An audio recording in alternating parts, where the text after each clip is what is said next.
Hi, I'm Rick Conlow. I'm glad you're here. Today we're going to talk about 15 dumb things managers say and do. You ever had a manager that said something dumb? All right, well dig in. I think you can relate to these. Number one, am I the only one around here with half a brain? Or number two, because I'm the boss, you can't hold me accountable for everything I say. Number three, if you were on schedule, then your plan was not aggressive enough. If you're behind schedule, then you must be goofing off. How about number four? I'm sorry I can't give you a raise. All 9 of your coworkers who had their evaluations earlier today complained about their small raises, and I made adjustments to make them happy. Now all the salary is gone, and I have nothing left for you. Or number five, I'm sorry if I ever gave you the impression your input would have an effect on my final decision. My goodness, have you heard any of these before or some similar? Or how about number six, the most important thing about this project, it appears to be successful. Not the result, but just appears to be. Number seven, these are tough economic times. Do you realize my Mercedes is 3 years old? Wow, how'd you like to work for that person? Or number eight, yes, your idea had my blessing, but not my approval. Or number 9, you shouldn't be unhappy about your raise. I wanted to fire you. Wow, what a dolt, huh? Or how about number 10? It has come to my attention that your salary is well below the industry average. Therefore, I am changing your title and giving you less responsibility. Wow. How about number 11? If I don't want to force this decision upon you, it would be much easier if you would just agree with me and everybody else. Number 12, I know my plan won't work, but don't disagree with me in front of others. Number 13, I know I am a great leader. This department, however, needs help learning how to follow.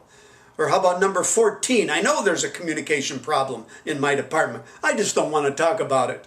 And number 15, I know what the research says, but I have to go with my gut on this one. And here's a bonus.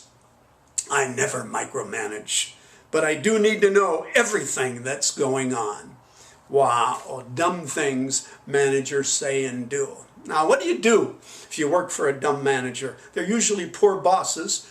What if you do if you're a manager so you can avoid those kinds of things? So let's start with this first.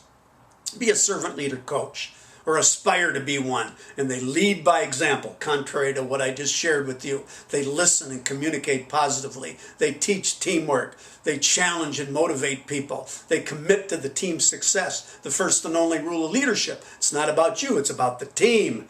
They encourage and give praises and recognition, contrary to what I just shared. They inspire character because they lead by example and they walk the talk. They lead with integrity. They do business honestly and they achieve great results through their team and they give the team credit. That's what a servant leadership coach does. Now, you may not be a manager, but you may be, but we all have bosses. Here are 7 ways to deal with a horrible manager. Comes from my book called How to Survive a Bad Boss. So, number 1, control yourself. Bosses are going to do some crazy, stupid things as I just shared.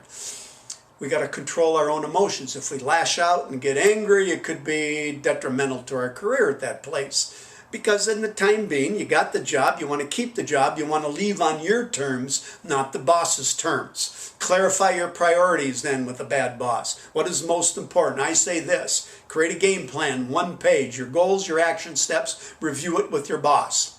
Sometimes they may not want to look at it. You can leave it with them. Sometimes they will. I've had a bad boss before I did this. And what they do is they see what they are. They save them the time and effort to do something like this. So you get, on their good side, so to speak. And they tend to leave you alone if you perform.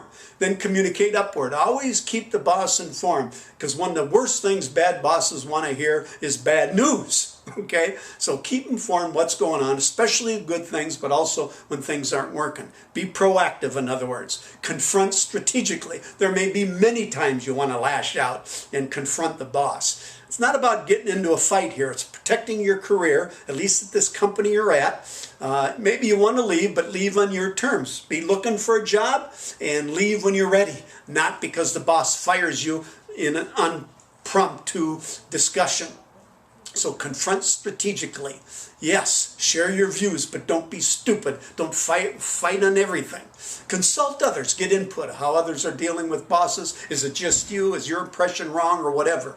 Contact HR. Get their input now. HR departments tend to fall in two camps. Those that are cops and those that are employee focused. If they're employee focused, deal with them. If they're cops, they're going to get back to the manager and then you get in trouble, so I wouldn't go to them. And then cut yourself loose when you're ready. Okay? Plan your exit by looking for another job, getting recommendations from people, and then you can leave on your terms. So hopefully these will help with you. If you want to read more, look at my book, How to Survive the Bad Boss, and that'll help you. I want you to keep this in mind. Regardless of what the boss says, success is a state of being, not a destination or a journey. So your success is about your decision, not what someone else says. Okay, not just because one result didn't go the way the boss said. And then the second thing is success is about a mindset. And a mindset involves these areas here. You keep learning. You learn from your mistakes. You keep training and working hard. Be determined to do your best, even in a tough situation.